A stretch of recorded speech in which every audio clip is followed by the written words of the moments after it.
So today we have here a Waltham wristwatch. If I had to guess, I'd say from the mid-1960s.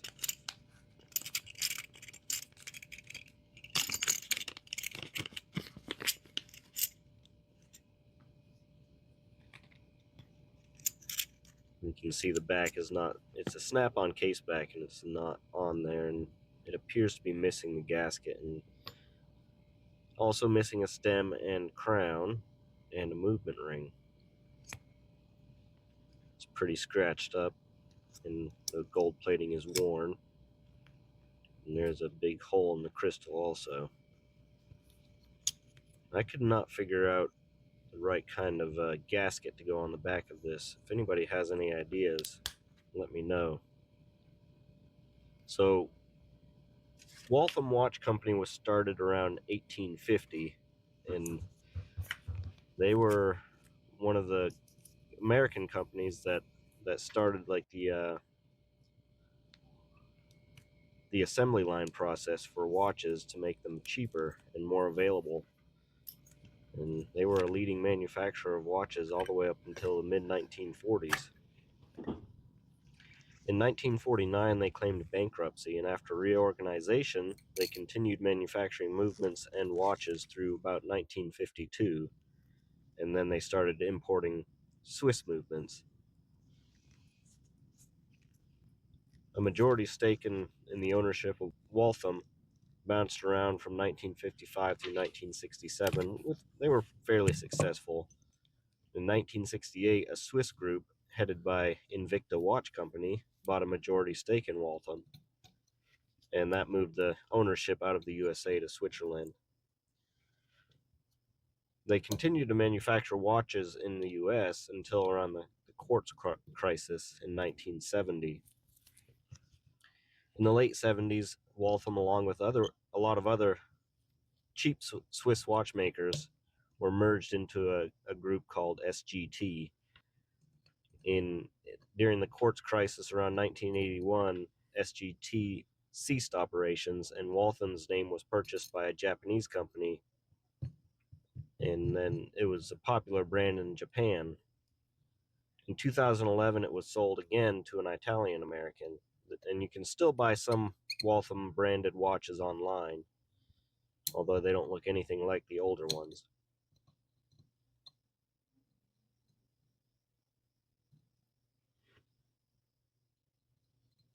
So this one here, you can see, was made in France.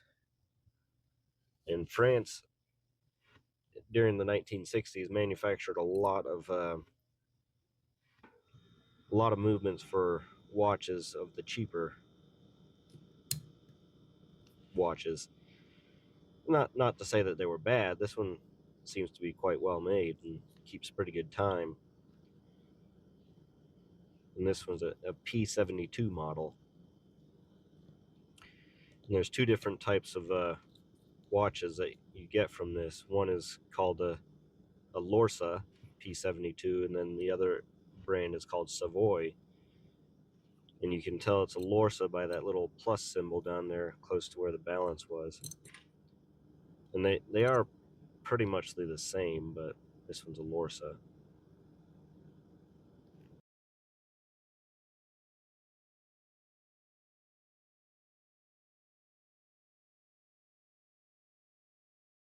And even with the amount of problems that this one had, where I had to do a lot of work to it, it was enjoyable to work on. It was very simple.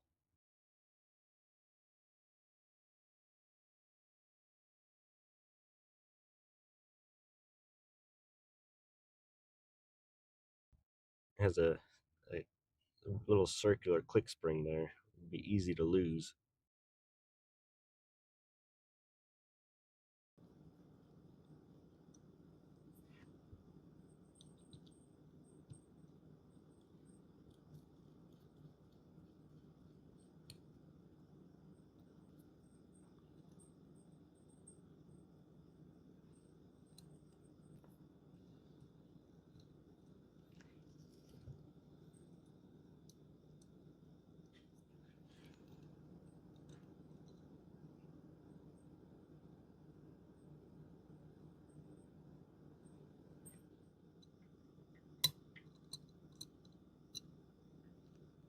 you see here the barrel top came off and is still in the movement.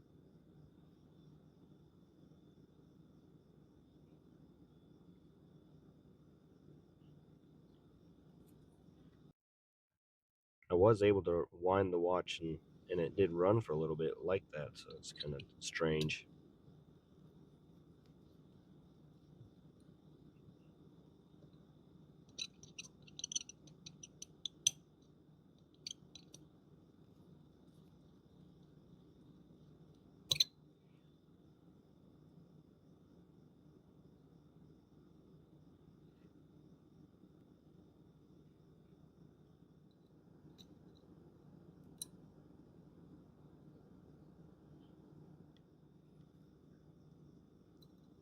And that center wheel can't come out just yet because the cannon pinion is still holding it in. So we'll get that out once we get to the other side of the watch.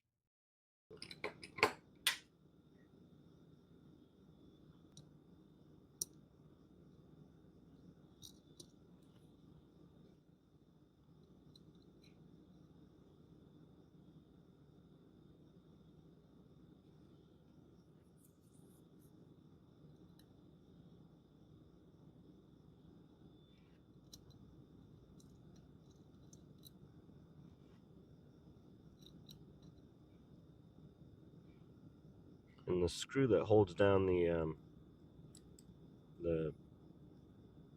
stem lever or whatever is unique on this one, is that it's not held captive by the barrel bridge, so it falls out pretty easily. Now I'm just loosening the dial feet so we can get the dial off.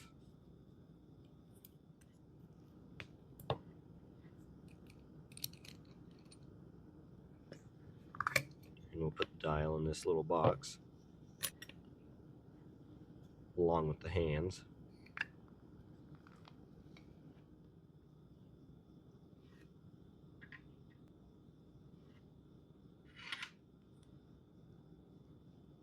Now we can get that cannon pinion off and the center wheel.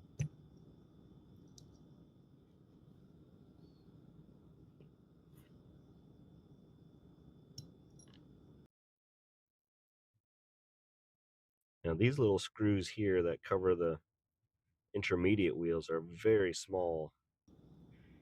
I was worried I would lose one of them and never be able to find it.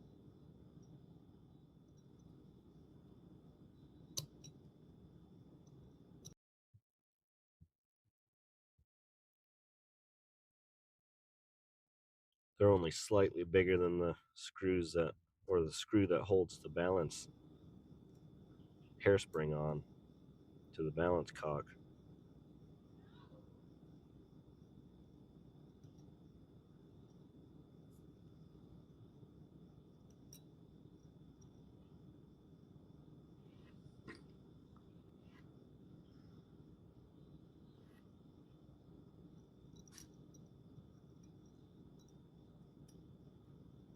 That thing didn't want to come off of there.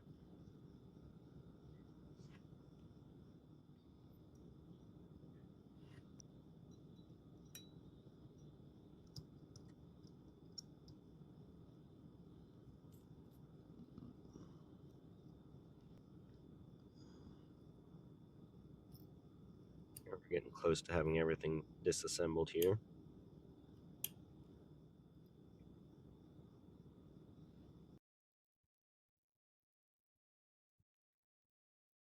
And that yoke spring does not look like it belongs there, but it works. When I go to put it back in there, it's kind of hard to get it back in. It just doesn't seem like it fits properly.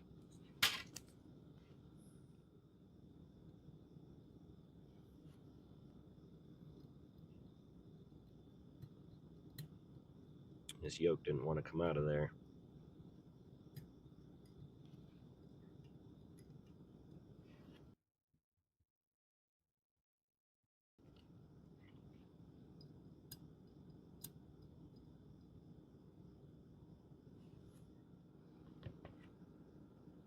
I failed to show the taking off that stem holder thing. Forget what it's called. Now we're going to take the mainspring out. And when you take the mainsprings out, you always want to take notice of which way that spring is in there. So when you go to put it back in, you can put it back in the right way.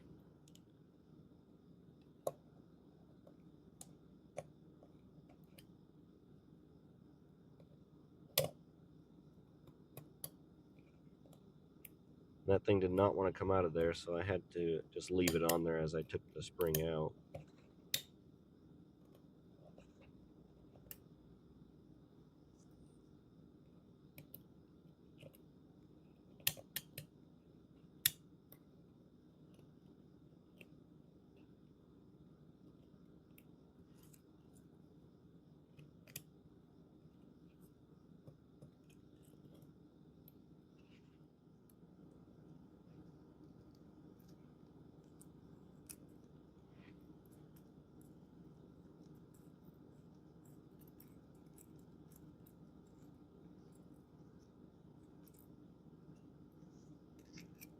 Now once it's out that far, I can just let it walk itself out the rest of the way.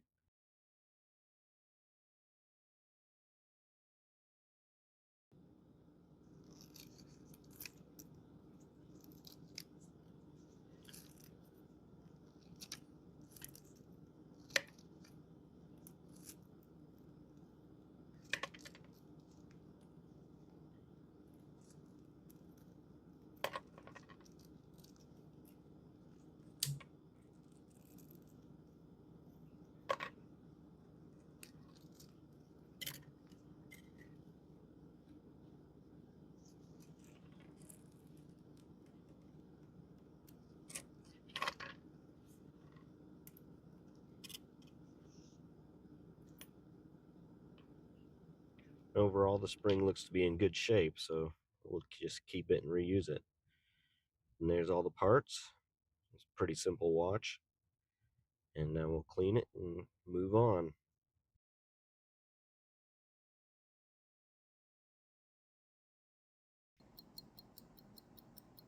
So here we have a Hamilton 914 movement in a 3D printed case. If you were to run across this watch in the woods, you would not think that it just happened to, by natural processes, come together by itself. It is clearly designed and constructed to tell time. From the white porcelain dial to the balance wheel, it is designed for each function that happens inside it. Everything inside this watch works together for the ultimate purpose of telling time.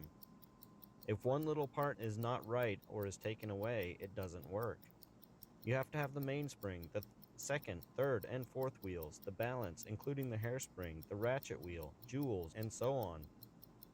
Even the dial and hands are necessary, or you can't do what you intended for the watch to do, which is tell time.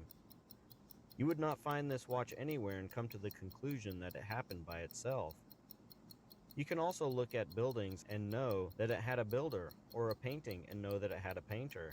A watch requires a watchmaker. You can also look to nature, from the beautiful sunsets or sunrises, the way a plant grows, and the way its root structure goes, or its branches, the complexity of the eye or the ear, symbiotic relationships in nature, or virtually anything, and see the hand of the Creator in it. If we can see and infer from everything around us that it needed a creator or builder, perhaps we should find out what that creator would expect of us as he created us. Romans chapter 3, starting at verse 10, says, "As it is written, there is none righteous, no, not one. There is none that understandeth. There is none that seeketh after God. They are all gone out of the way. They are together become unprofitable. There is none that doeth good, no, not one." Also in the same chapter, verse 23, it says, "For all have sinned and come short of the glory of God." So if we all have sinned and come short of the glory of God, what must we do? In the same book of Romans, in chapter 10, starting at verse 8, it reads, "But what saith it? The word is nigh thee, even in thy mouth and in thy heart. That is the word of faith which we preach, that if thou shalt confess with thy mouth the Lord Jesus, and shalt believe in thine heart that God hath raised him from the dead, thou shalt be saved. For with the heart man believeth unto righteousness, and with the mouth confession is made unto salvation." Believe on Jesus today, and you have his promises written throughout the Bible that he will never leave you nor forsake you. And if you would like to learn more about Jesus, I would encourage you to read the Gospel of John from any Bible that you can find, and you can get a free version called the Blue Letter Bible on your phone, or there's many other apps also that you could use. And now back to the rest of the video. Alright, now before I start reassembling the movement, I like to get the case completely set and finished and ready for reassembly. That way, once I'm done with the movement, I can just recase it. I'm going to sand the case down using, I think I started at 600 grit all the way up to 7,000 grit to get all the scratches and gold plating off so I can replate it. And I'm going to take the case tube out using this tool.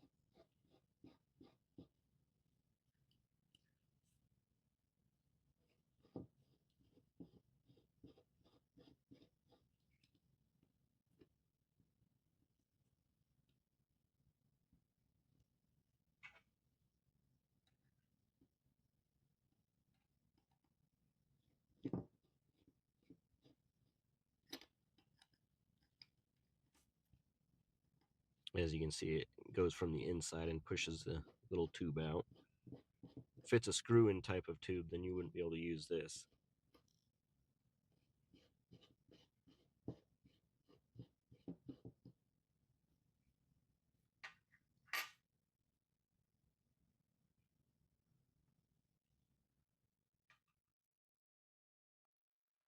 Now I just continued sanding until it was all the scratches were out and progressively moved up to higher and higher grits. Obviously, I can't sand the textured part of the case. Now I'll do a polish with my Dremel tool.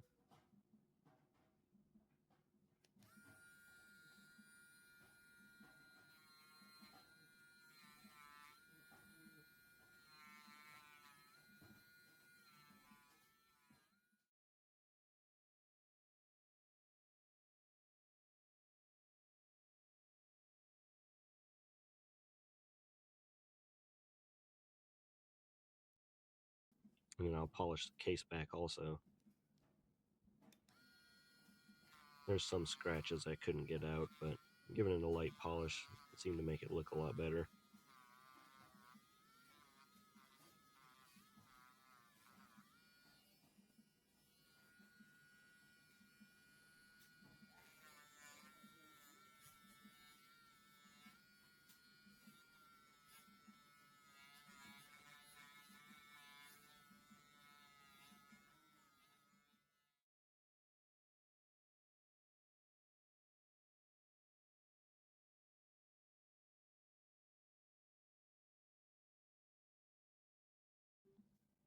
And I did a two-stage here. One was a coarser grit, and this one should be a fine grit.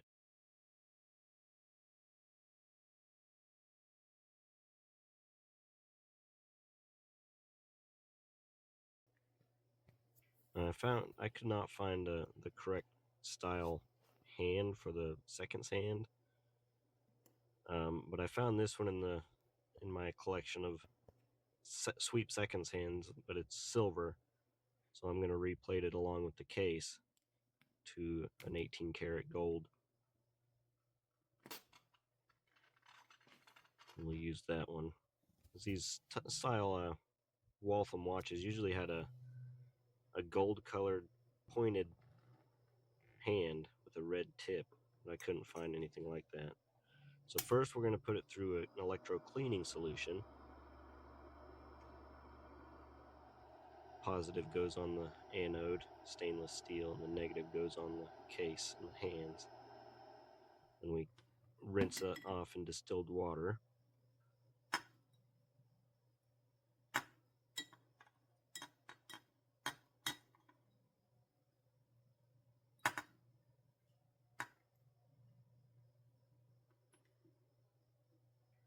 And then we put it into muriatic acid, or I think it's hydrochloric acid, for 30 seconds or so to etch the surface so that the gold plating will adhere better.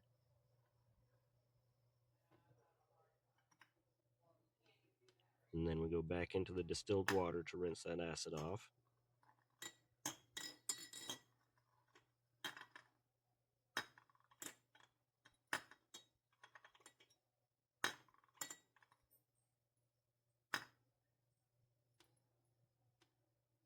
And then from there we go into the gold plating solution, called a gold electrolyte. Again, positive goes to the stainless steel anode and negative goes to the case. You can see the bubbles coming off of it there. And I ran it at 4 volts and 2 amps, I think, but online it says you should be at like 1.5 volts or something, but I had to use that just to get it to work. But case by case scenario, I guess. So there it is after a couple minutes of plating. And after rinsing that, I'm going to give it a polish with the jewelry polishing cloth. And it came out to be almost a rose gold color for some reason. Looks good.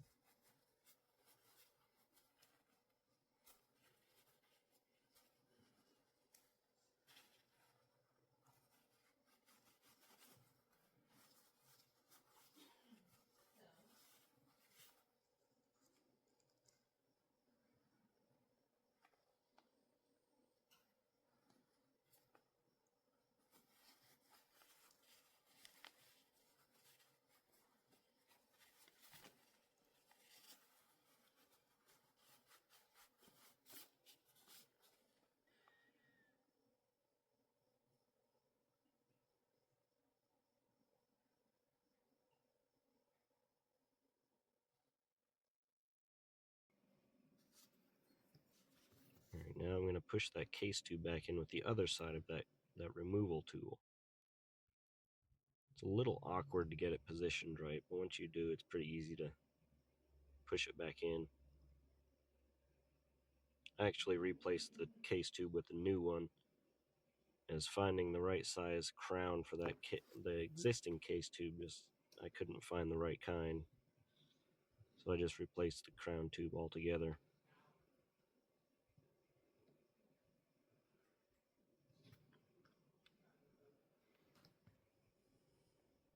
And I put a little Loctite around the inside part of the case tube to not only just seal it up, but also keep it in place. And now I'm going to put a new crystal on. Sometimes I like to use this cheapo crystal press just because it's easier to maneuver. And it works well for these plastic crystals, but if you have any heavier duty projects on dive watches or modern watches where you need a lot more power, this one doesn't work as well. So once you bend that crystal down over the bottom part, you can bring the case up and put that crystal into place and then take the tension off the crystal.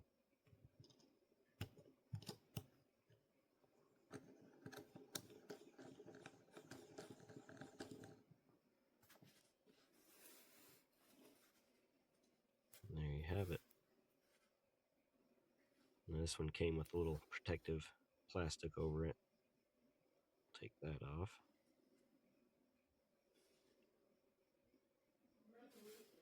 Now the case is all ready for the movement once we get that done.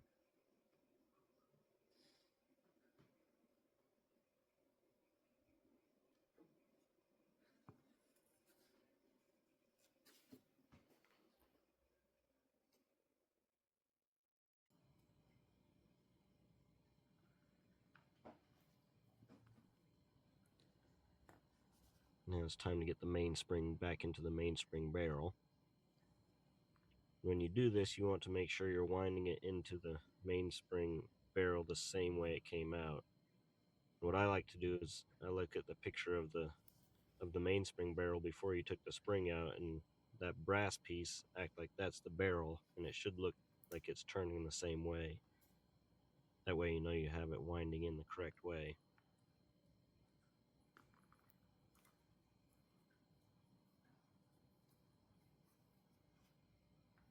You can do this by hand, but you stand a chance of bending the spring or breaking it. So it's better to use mainspring winders if you have them.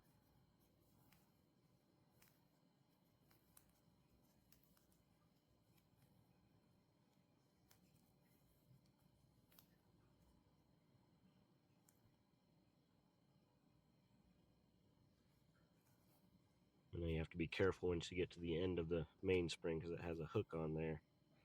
You don't want to catch that on the edge of the winder and break it or something. You have to be careful how you get it in there.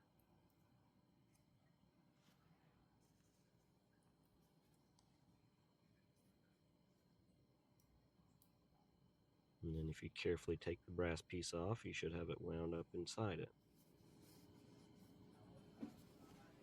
Now I can pop that into the barrel itself.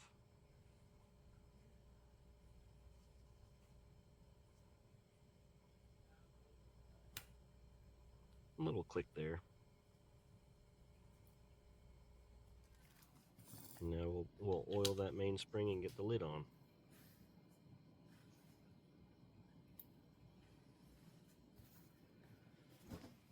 Oh, I guess I need to put the barrel arbor in first.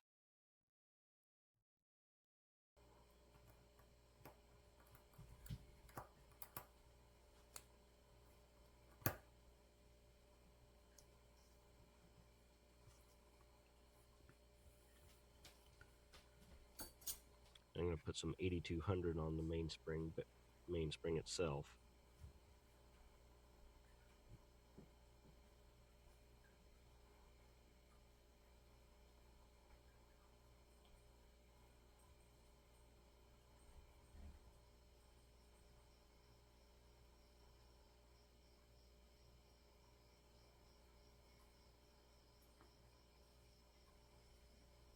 And now I'll put the lid on.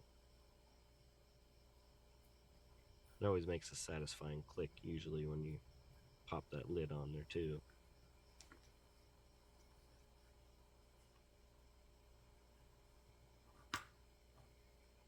And that's all set.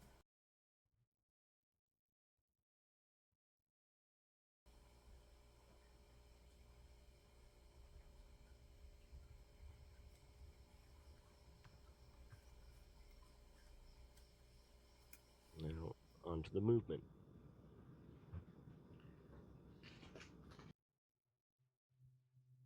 I'm going to start with the center wheel, putting a little bit of 90-10 on that jewel.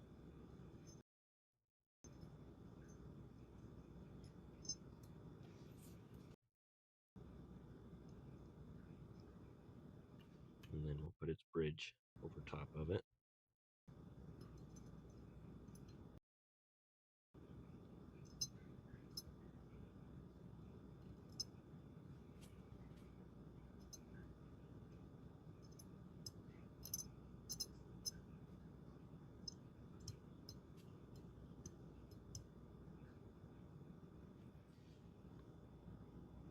I initially put the wrong screw on that side, so I have to find the right one afterwards. You can see it didn't want to go in there properly anyways.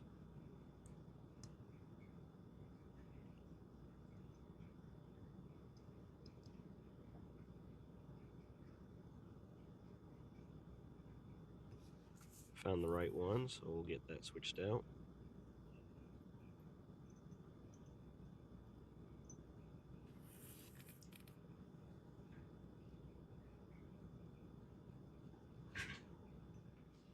Now I'll put the escape wheel in.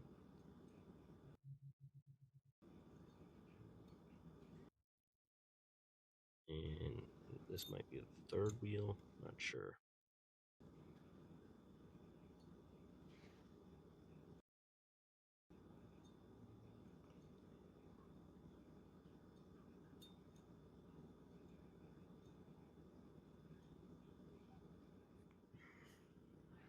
And then the fourth wheel, or the center seconds.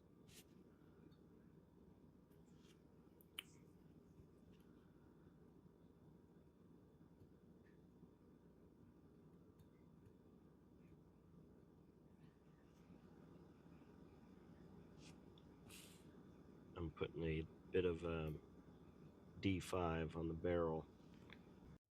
bushing there, and I'll put the barrel in next, and then put the bridge plate over that.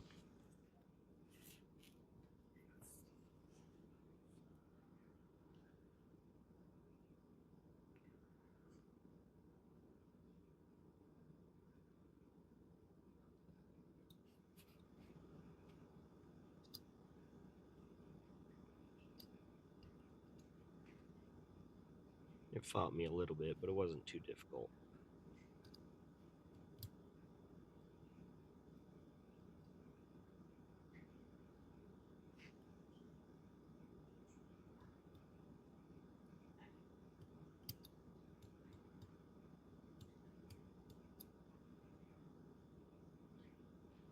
You just have to be careful not to put too much pressure on the bridge before you have all the pinions in place. Make sure you don't break them.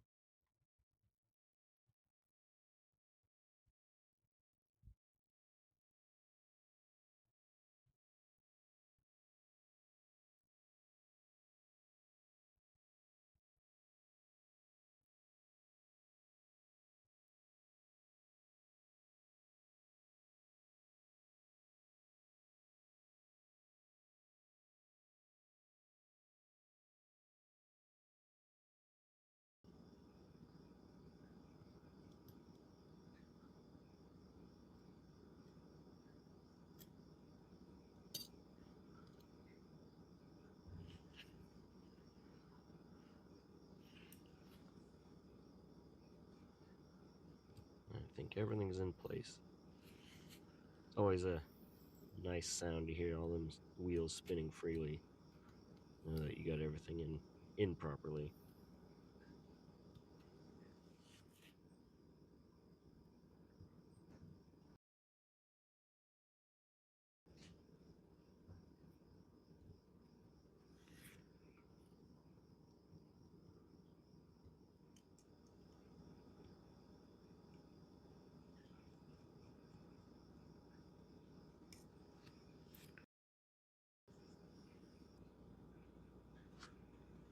I'm putting a little bit more D5 on the barrel arbor before I put the barrel bridge on.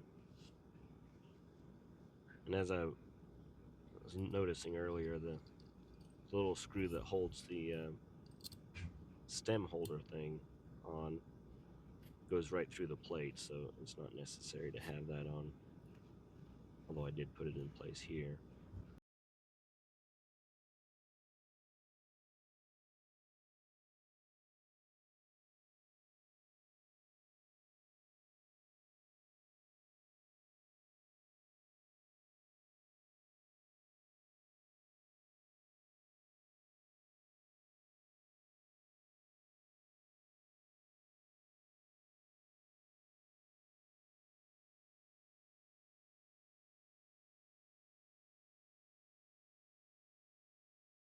And get this little click spring in place.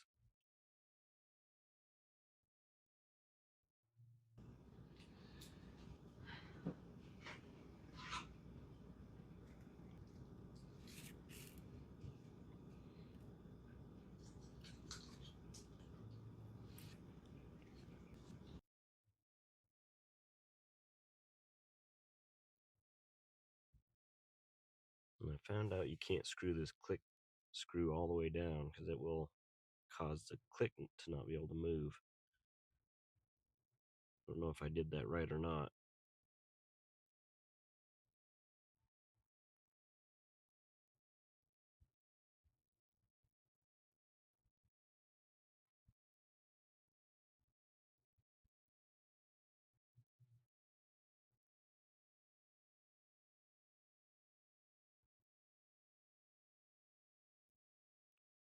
Adding a bit more D5 around there, around the bushing.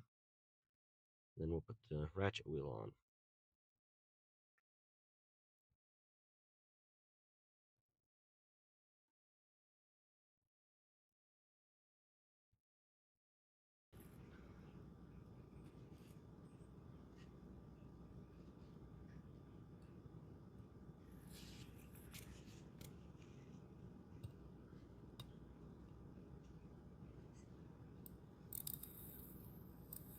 Now I like to put my finger on the ratchet wheel to give it a good tighten down.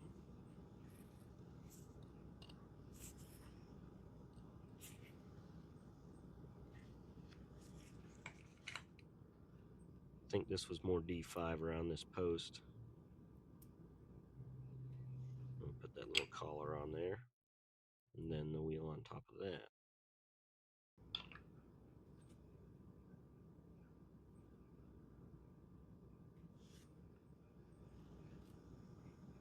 Sometimes I have a hard time keeping the movement centered in the focus of the camera. So that's why it's kind of off center there.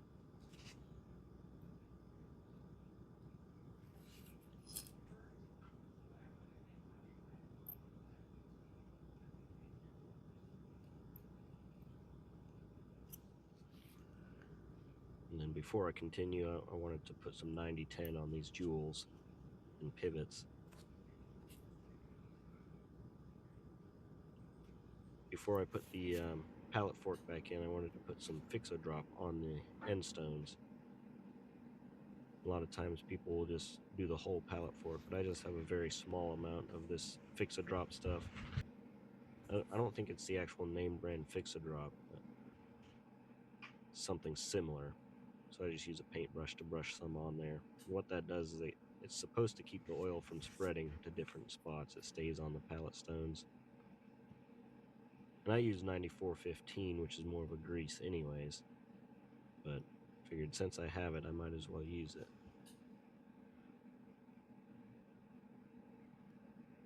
You want to be really careful with these pallet forks. The pinions on these are very delicate.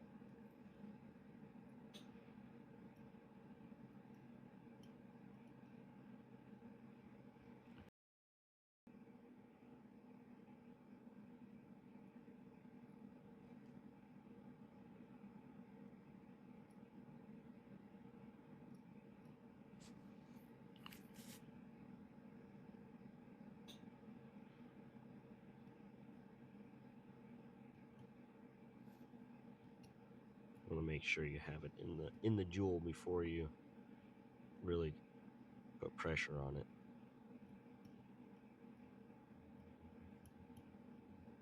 And then you can screw that down.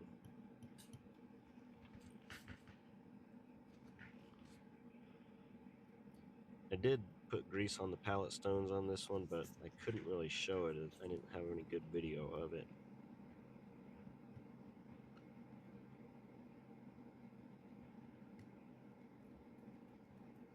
And I had messed the hairspring up, and I was not able to fix it.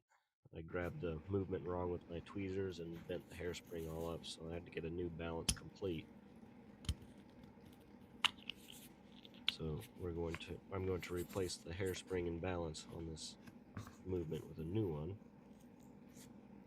That's what we have here.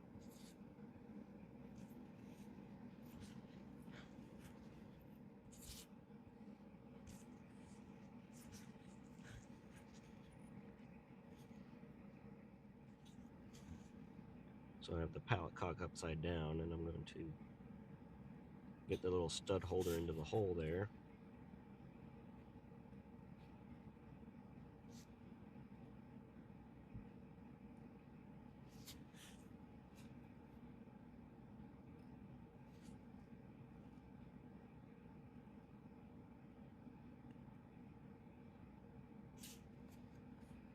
It's extremely delicate work. It's hard to even see what you're doing, even with a microscope.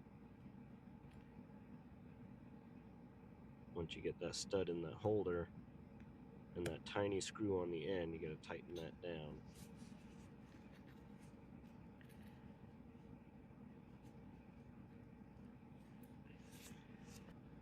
And that's hard to do also because things like to move around. It's so tiny that you can't hardly see what you're doing.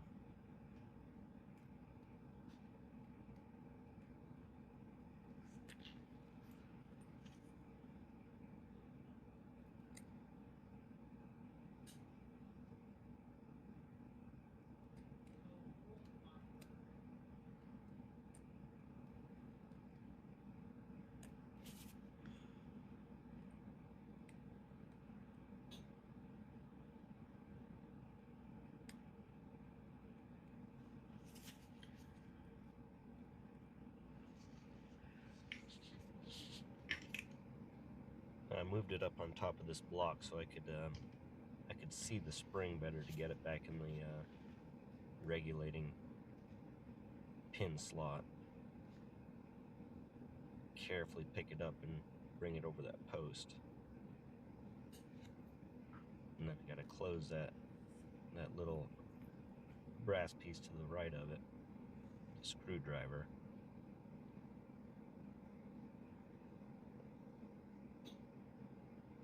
Just like that.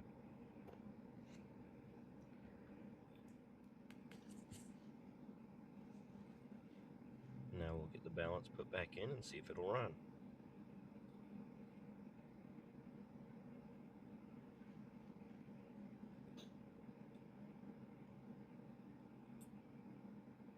And it kicks up almost right away. That's always a good feeling.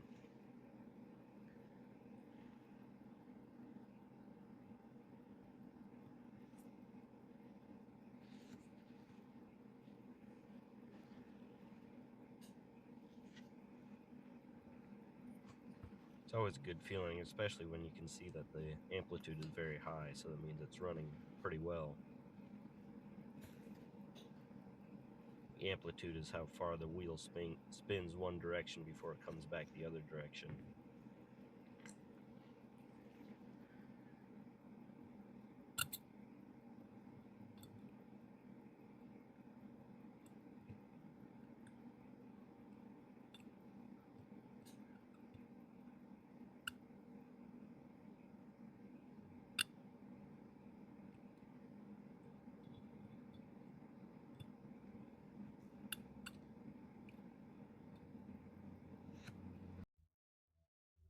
Now I'm going to oil these cap or balance end stones here. And these are very similar to ankle block, but these springs actually come out, and so they're not as hard as other types, but they're not quite as easy as ankle block. Maybe you do call these ankle block, I'm not sure. But you have to be careful with these springs because they will come out.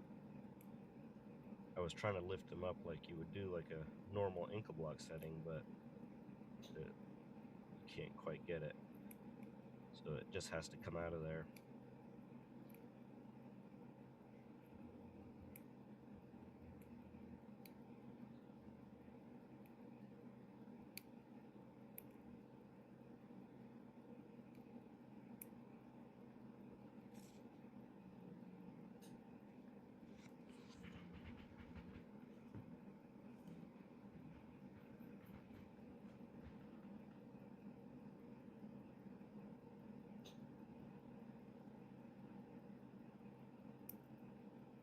I was still trying to lift it up the normal ankle block way, but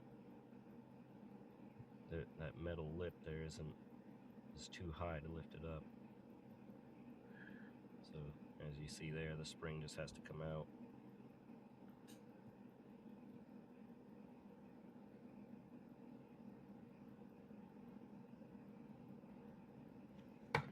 And I use this little jewel picking thing. Picks that stone right out of there. And then the chaton also. And I put those in some alcohol and gave them a quick clean. And I'll put them on a little sticky note here while I oil the end stones.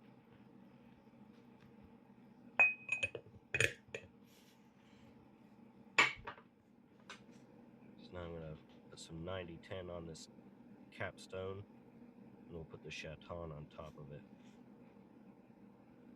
And this, like I said, this is 9010, so we'll put a little bit on there and you can see the drop. And then we'll place that chaton right over top of it.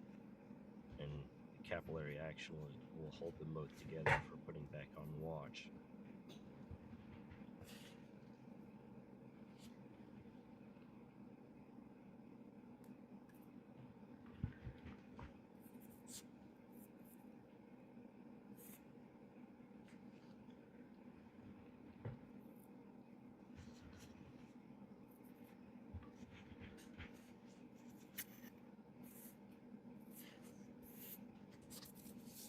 And now we'll put it back in.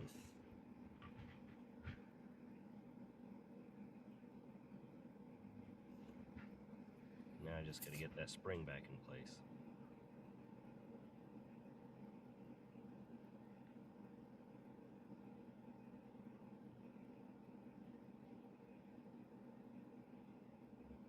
Even though these springs come out, unlike the Inca block settings, they're easier to work with than the Seiko versions.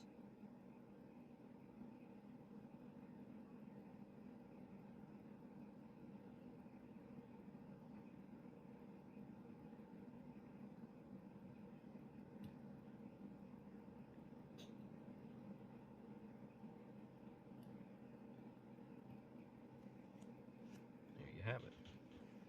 And we'll flip it over and do the other side.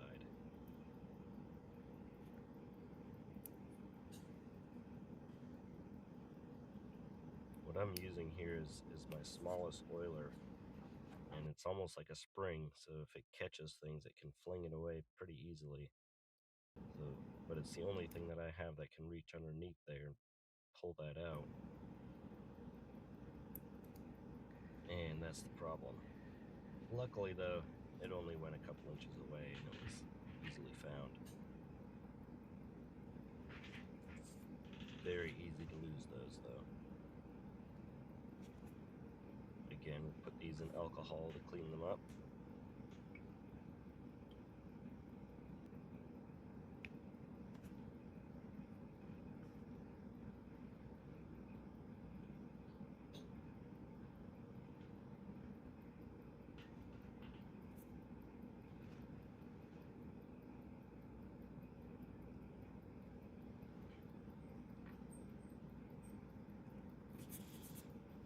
This stone really wanted to stick to my tweezers.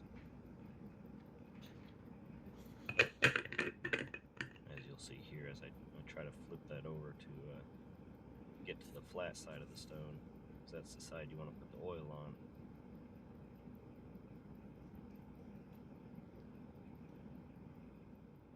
You can see it's a clean, flat surface for the oil.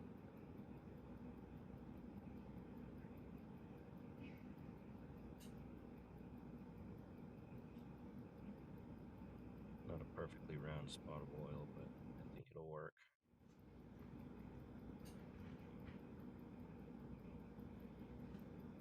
Same process as the other side. I was just flipping this over to figure out which way I needed to put that chaton on there.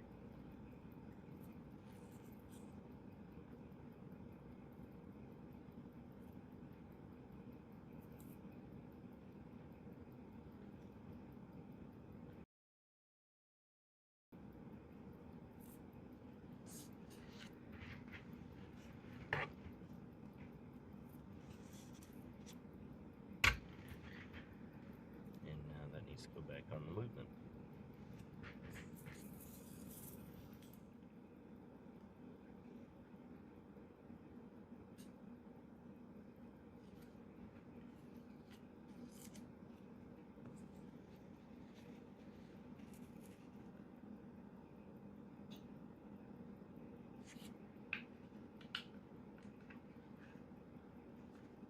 This one's a little bit more difficult as it's sunk down a little bit further inside the movement, and it's a smaller spring than the top side, or the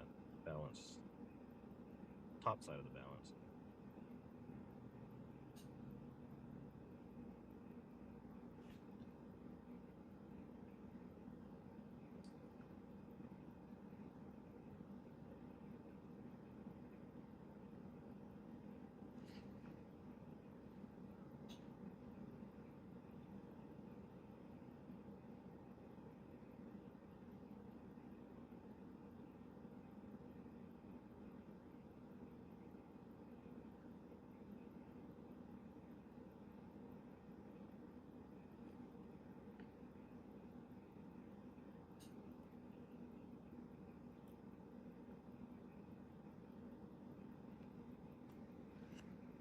Went pretty smooth, if I do say so myself. Now I'm just adding some 90-10 to the rest of these spots.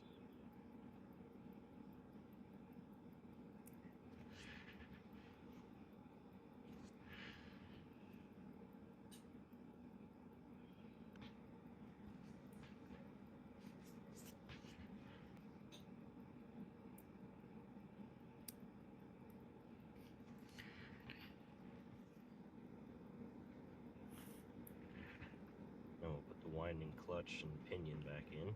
But first we'll put some Moly Coat DX on them.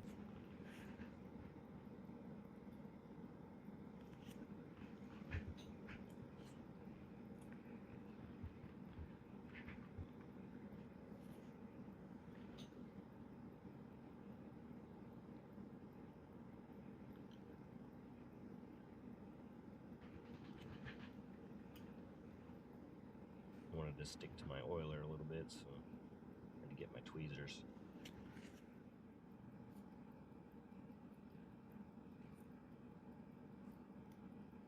And adding a little bit more.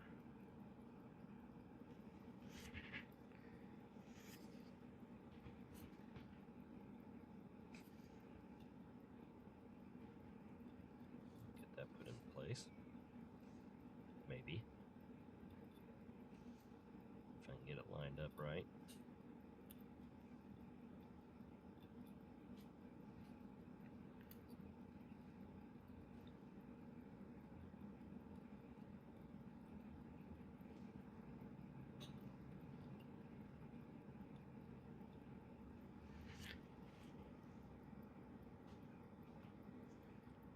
I was able to find a new stem for this movement. The first one I'd ordered was for Savoy P72, and supposedly they're the same movement, but it didn't work for some reason. So I ordered this one, which was for a Lorsa P72, and it works just fine. So I don't know if they just had it listed wrong or if they actually are different. I'm not sure. Now I'm adding a bit of D5 on this post for the intermediate wheel. I'm assuming it's called an intermediate wheel. I'm not sure.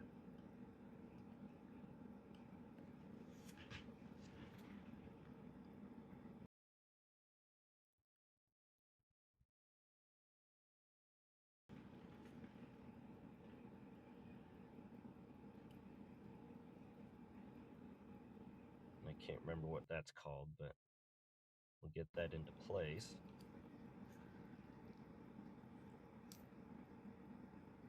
I'll put some Rodico over top of it. And what Rodico is kind of like watchmakers putty. You can use it to clean up things or hold things in place, or there's a myriad of different uses for it. Now I'll flip it over and you put that screw back in because it falls out easily. And it goes through the movement and screws into that other piece and holds the stem in.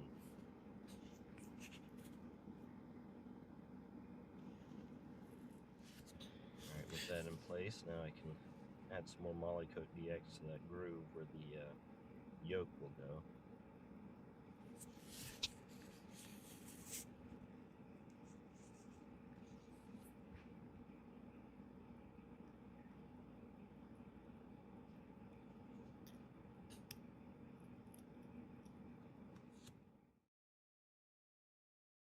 Probably don't need quite so much, but now we'll get the yoke put in place.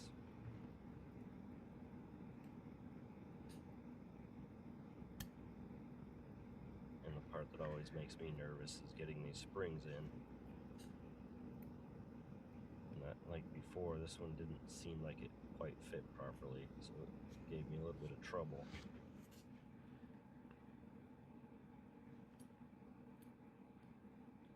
I cut out most of it, so you just get the part where I finally do get it in.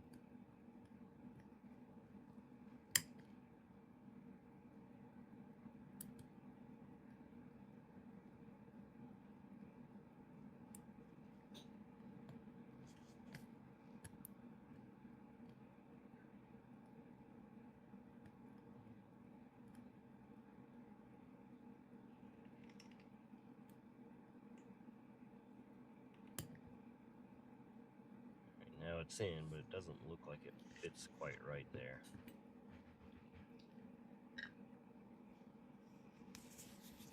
But it does work, so.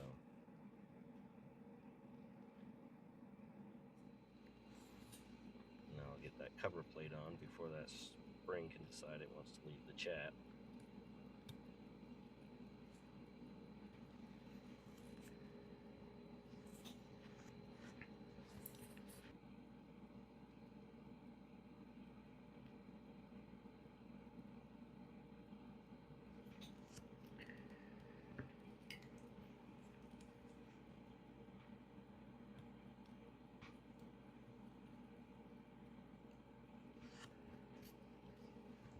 little bit of Molykote DX on the end of that spring cover plate thing, because that is a high wear spot. And then I'll pop that over the peg there. Give it a quick test here after I tighten that screw down.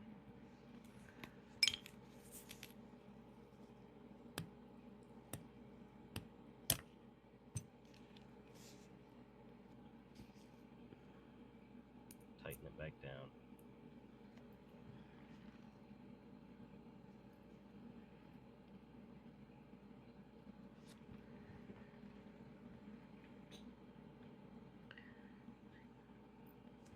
I decided to take that wheel back off because I need to put the cannon pinion on. And I've broken them type of wheels before trying to press the cannon pinion on, and it breaks off the teeth of that wheel next to it. So I figured I would take it off and put the cannon pinion on first.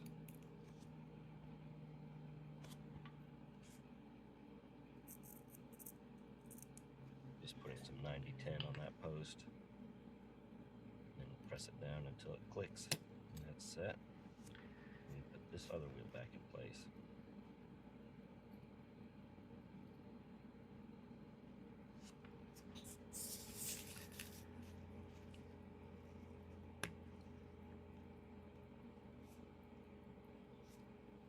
Just testing to make sure everything's working properly.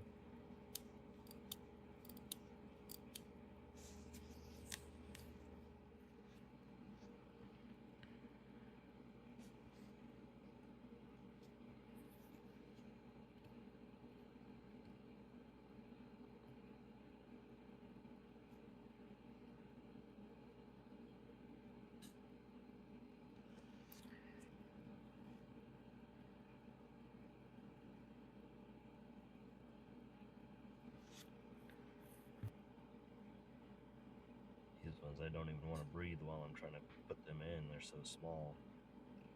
Using my next to smallest screwdriver to get those in. The slot on them is so shallow also, it'd be easy to strip it out.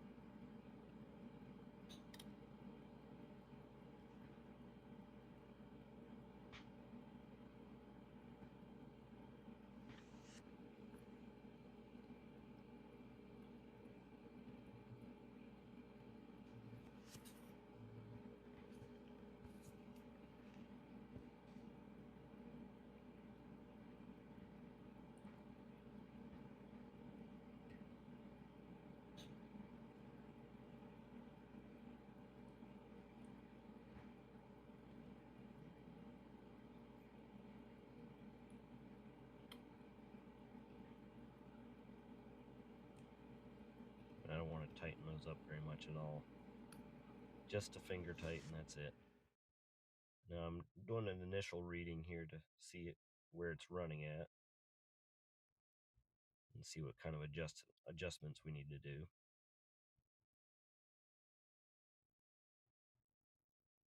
So beat error is off a bit, so we're going to fix that. The amplitude is great. So this first part we got to move, so it went further out. So we got to go back the other way with that stud.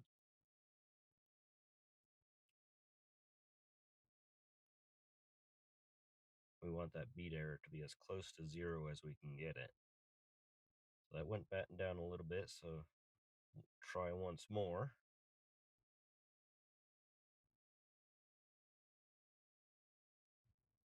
Now it's at 0.6, that's much better. So now we'll try to get the rate as close to 0 as we can get it. That puts us at minus 11 seconds, which is pretty good, but this is dialed down. So I want it to be a slight bit faster, because most of the time my watches are in dial up. So that's what it is, dial down. And then dial up, we're at minus 8. I figured that was pretty good, and the amplitude is sufficient also. So now we can finish up with the dial side.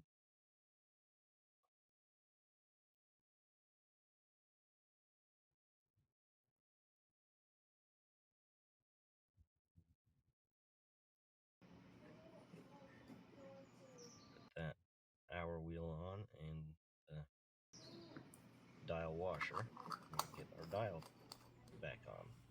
First I gotta loosen up the dial feet.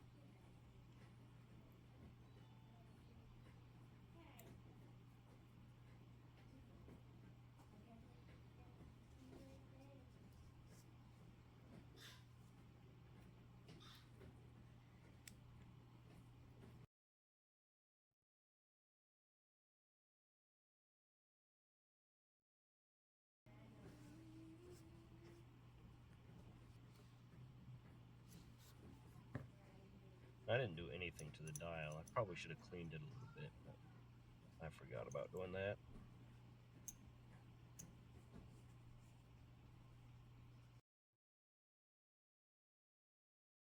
And we'll tighten down these dial foot screws.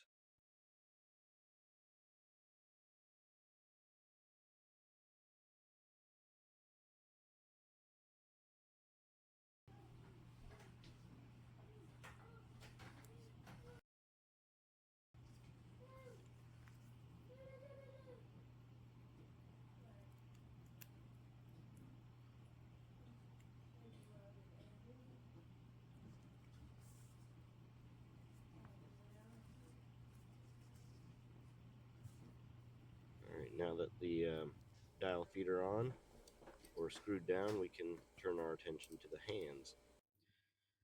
I'm going to give them a quick clean and polish.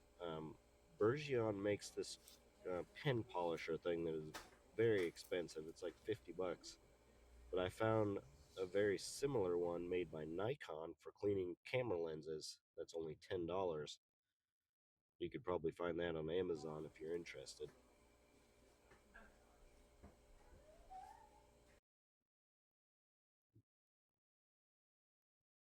Give these hands a quick polish, and then we'll turn our attention to the second hand.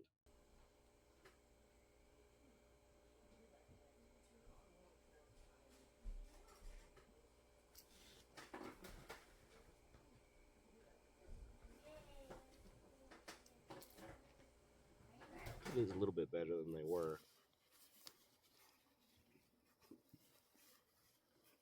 Alright, now this second hand, we're going to give it a quick polish after plating it with this cloth, and then we'll paint the red tip on it to be somewhat similar to the other Waltham watches out there. I don't have any pictures of this exact watch to see if it would have the red pointer like other ones did, but that's what I'm going with.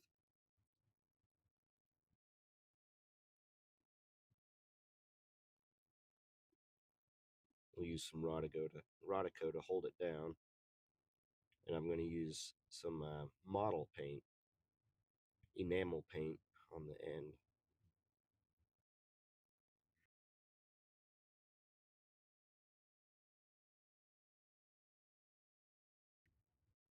And I'm just using one of the little oilers to put the paint on.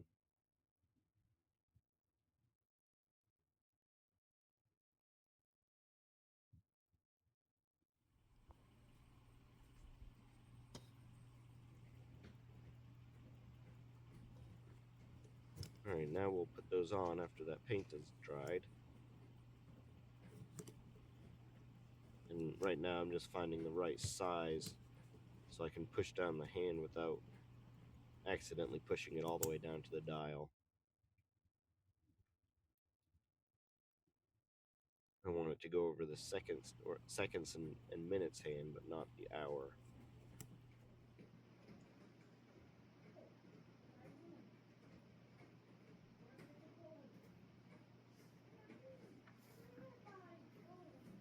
Now with this one, it's not as important to get the hands exactly at midnight, but I just line them up there just so they're lined up on the hour. If it had a date complication, then it would be more important.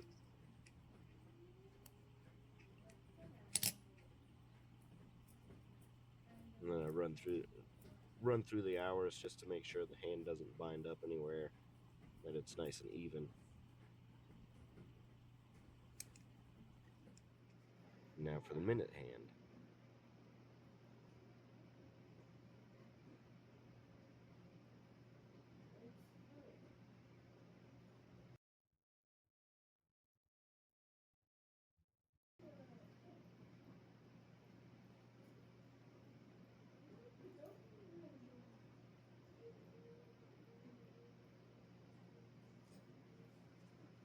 helps if you don't bump the movement.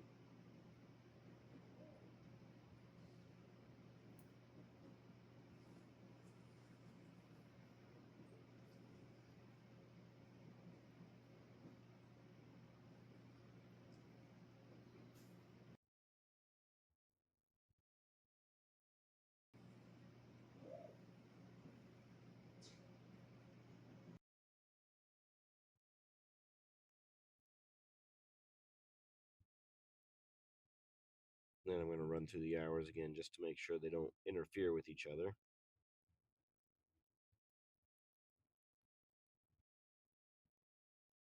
And it all looks pretty good. Now, when I go to put this seconds hand on there, I had checked the fitment before I assembled the watch and it seemed to fit, but now I find out it's actually too big. So I have to figure something else out there.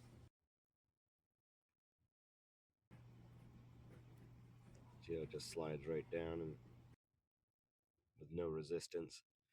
It does kind of work, but it would likely fall off. So what you can do is if you have a pin vise that can go down small enough, you can squeeze that the spot where the hand goes on the pinion and make it smaller. And that's what I did. They do actually make a tool for making watch hands smaller, but I don't have that. I did have the pin vise though, and that did the trick.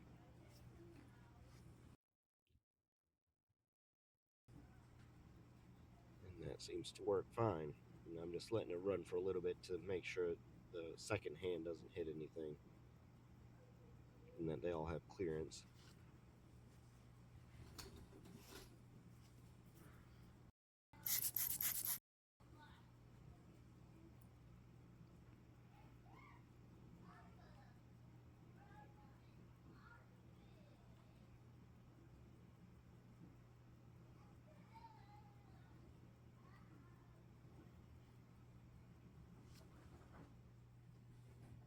Now we'll go on to casing the watch.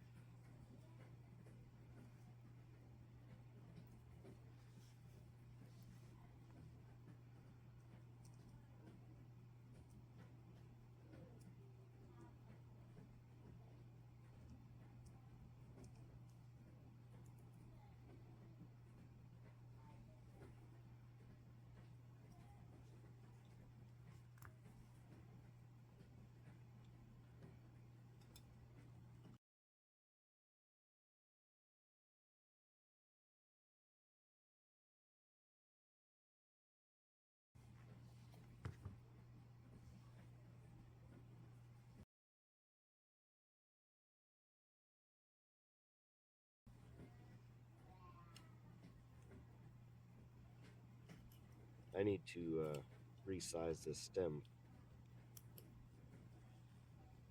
It sticks out a little bit too far. So we'll resize the stem and get the crown put into place. So what we're going to do is take the crown off of that stem, and you can either cut that stem down shorter, or you can, I use this file, because it's so close already that I'm just going to file it down slowly until I get to the right length that I want. That way I don't cut off more than I need to.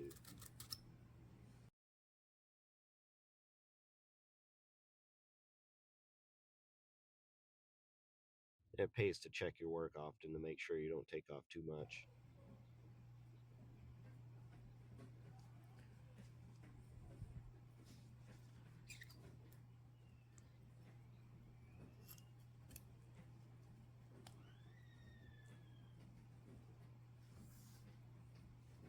So that's better, but it's still sticking off a little bit. So we'll take it down some more.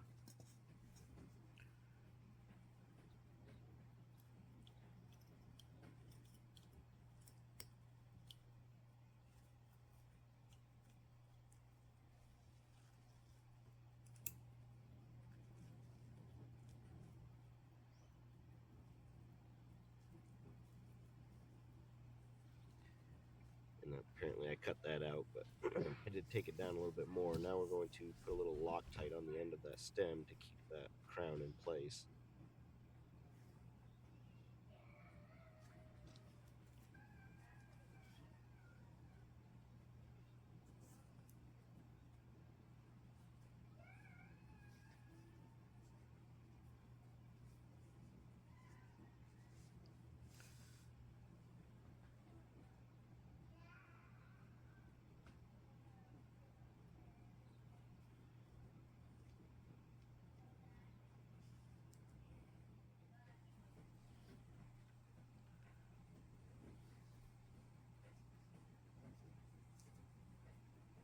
I'm adding a little bit of grease to that O-ring there to lubricate it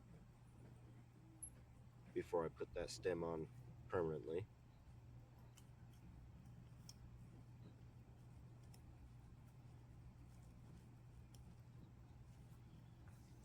Now I'm 3D printing a movement ring because this one was missing.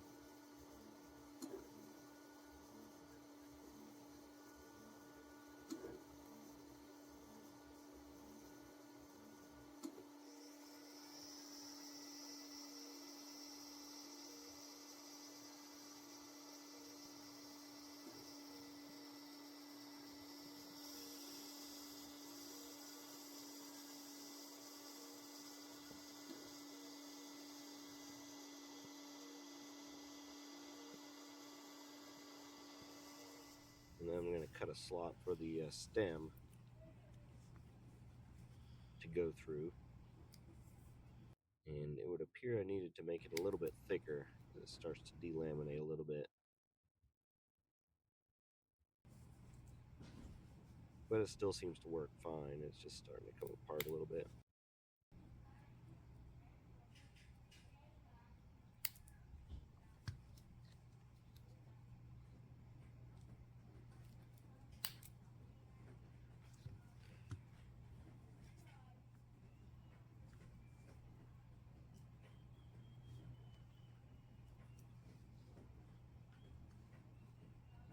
Now with the movement ring in, I can put the back on. And like I said, I tried several different types of gaskets on this and I couldn't figure out how to get one to work properly, so I don't have a gasket on the back.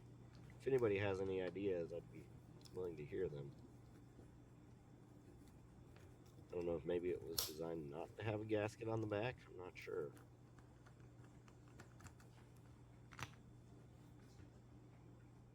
Now, with the back on, we can put our band on. And as we get to the end here, I want to thank you for watching, and I pray that you will have a blessed Advent and Christmas season, and that you would remember the reason for this Christmas season, and that it's the birth of our Savior and Redeemer, Jesus Christ. I pray that you would have a blessed Christmas and a Happy New Year. And I bid you God's peace.